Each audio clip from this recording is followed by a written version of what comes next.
Good morning friends, welcome back to my channel. সকাল সকাল একটা নতুন ব্লগ নিয়ে নতুন ধরনের ভিডিও নিয়ে তোমাদের সাথে আজকে দিনটা স্টার্ট করলাম। তা আজকে সকালবেলাতে ঘুম থেকে উঠেই দেখো আমাদের যে বসার ঘরের পর্দাগুলো খুলে নিচ্ছি। তো আজকে এই ঘরটা একটুখানি পরিষ্কার করব বলতে কি পর্দাগুলো খুলবো, বিছনাটা চেঞ্জ করব। তারপর তোমাদের দাদাভাইয়ের অনেক জামা কাপড় আর কি আছে, যেগুলো সব ছেড়ে রেখে গেছে, ওগুলো আবার একটু ভিজিয়ে টিজিয়ে রাখবো। এইসব টুকটাক কিছু কাজকর্ম আজকে আছে, যেটা সকালবেলাতে আজকে আমি তোমাদের কাছে শেয়ার করব। অন্যদিন কি হয়, তোমাদের কাছে আমি সারা দিনের ব্লগটা শেয়ার করি, সারা দিনের কাজকর্মটা শেয়ার করি, কিন্তু আজকে আমি সেটা করব না। কারণ তোমরা রোজ রোজ আমার সারাদিনের ভিডিও দেখতে দেখতে হয়তো বোরিং হয়ে যেতেই পারো। তো সেই জন্য ভাবলাম আজকে সকালবেলায় মানে এই শীতের সকালে কি কি কাজ করি, পরিষ্কার বিছনা টিছনা তোলা, সেই কাজগুলোই আজকে তোমাদের কাছে কিন্তু আমি শেয়ার করব। এদিকে জানলার পর্দাগুলো দেখো সব খুললাম, আর খুলে পর্দার জানলাগুলো একটু ঝেড়ে নিলাম। এত ধুলো আর শীতকাল তো ধুলোটা একটু বেশি হয়। তো পর্দাগুলো খুলে আর পর্দাগুলো দিয়ে জানলাগুলো একটু ঝেড়ে নিলাম। তো ছেলেকে কিন্তু বললাম তুই একটু ক্যামেরাটা ধরে দে, তো ছেলে ক্যামেরাটা ধরে দিল। আর তাতে আমার একটু সুবিধা হলো, নয়তো ফোনটা না রাখার খুব অসুবিধা হয়, যার জন্য সব কিছু না তোমাদের কাছে ঠিকঠাক দেখাতে পারি না, একটু অসুবিধেই হয়। তো চলো ভিডিওটা কিন্তু তোমরা আজকে কন্টিনিউ দেখো, ঠিক আছে? তো আশা করি তোমাদের ভালো লাগবে। কমেন্ট করেও কিন্তু অবশ্যই তোমরা জানিও আর কি। আর আমার সাথে থেকো, পাশে থেকো অবশ্যই, ঠিক আছে? এটাই আর কি, আর তোমাদের কাছে কিন্তু কিছু চাই না। আর এদিকে দেখো ফ্রিজের ঢাকনা টাকনা সব কিন্তু একদম খুলে দিলাম। খুলে এদিকে দেখো একদম বিছনা টিছনা চাদর টাদর একদম তুলে দিচ্ছি, আর সব দেখো মেঝের মধ্যে ফেলেছি। আর মেঝেটা দেখেও বুঝতে পারছো একদম ধুলো ধুলো হয়ে গেছে, মানে কি বলবো তোমাদের, মানে এত ধুলো উঠেছে কি বলবো। তো যাকগে, এখন আপাতত আমি এই চাদর টাদরগুলো একটু চেঞ্জ করি, আর একটা ধোয়া চাদর পেতে দিই।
যে বিছনাপাটিগুলো দেখো তুলেছিলাম সেগুলো সমস্ত দেখো এখন ভিজিয়ে রাখছি, আর এগুলো হয়তো কালকে কাচবো, আজকে হয়তো আর কিছুই কাচবো না, সমস্ত কালকেই কাচবো। তো ওগুলো সব সার্ফে ভিজিয়ে রাখছি। আর তোমাদের দাদাভাইয়ের জামা কাপড় যা ময়লা হয় আর কি বলবো তোমাদের, তো সেই জন্য এগুলো সমস্ত দেখো ভিজিয়ে রাখছি।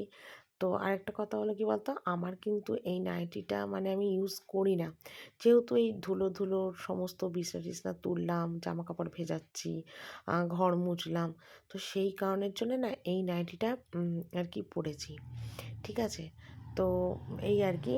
তো তোমরা আবার ভেবো না যে আমি কি ছেঁড়া করা নাইটি আর কি পরেছি। আসল কথা কী বলো তো, নোংরা কাজকর্ম করলে না তখন ভালো নাইটি না পরতে ভালো লাগে না।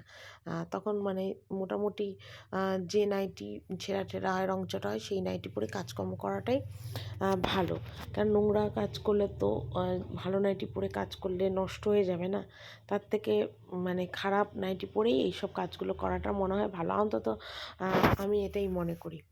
তো দেখো এখন সমস্ত মানে পর্দা থর্দাগুলো, বিছনার চাদর সব ভিজিয়ে রেখে দিচ্ছি, যেগুলো কালকে সব কাচবো। হ্যাঁ, ঠিক আছে। তো আজকে মোটামুটি সকালবেলার কাজকর্মগুলো সবটাই যতটা করেছি সবটাই তোমাদের কাছে আজকে সকালবেলা আমি কিন্তু শেয়ার করলাম।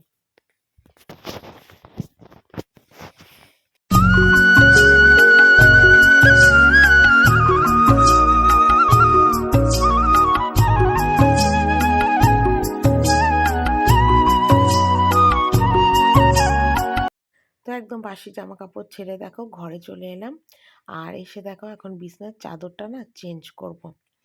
তো আজকে সকাল থেকে মোটামুটি আমার বাসি কাজগুলো সব সকাল সকাল আজকে শেষ করলাম। অন্যদিন রান্না বান্না সেরে তারপর দুপুর বেজে যায়, মানে বিছনা তোলা, তারপর ঘর মোছা, এইগুলো। তো আজকে আর সেগুলো কিছুই করলাম না, আজকে কিন্তু এগুলো সকাল সকাল করে নিলাম, মানে সকাল সকাল বাসি কাজগুলো আজকে কমপ্লিট করলাম। তো সেটাই তোমাদের কাছে কিন্তু আজকে শেয়ার করলাম। তো চলো বিছনাটা এখন তুলে নিই।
তো জামা কাপড়গুলো দেখো এখন একটু ভাঁজ করে নিচ্ছি, জামা কাপড়গুলো ভাঁজ টাজ করে, অনেকগুলো জামা কাপড়ই ছিল দুদিনকার মতন জমানো, তো সেগুলোই দেখো এখন ভাঁজ করছি। আর ভাঁজ টাজ করা হয়ে গেলে মোটামুটি কমপ্লিট কাজ হয়ে যাবে, ঠিক আছে। তারপরে আমি নিচে যাব, গিয়ে রান্না বান্নার কাছে হাত দেবো, চা বসাবো এইসব। তো আজকে উঠেছি কিন্তু অনেকটাই সকালে আজকে উঠেছি, তখনও মানে কি বলবো, রোদটাও যে ঠিক মতো উঠেছে সেটাও নয়। তো মোটামুটি উঠে সমস্ত বাসি কাজগুলো কিন্তু আজকে কমপ্লিট করলাম। এবার আমি জামা কাপড়টাও ছেড়ে নিয়েছি, সব করে নিয়েছি। এবার এগুলোকে ভাঁজ করব, করে সোজা যাব নিচে, গিয়ে গরম গরম চা খাবো।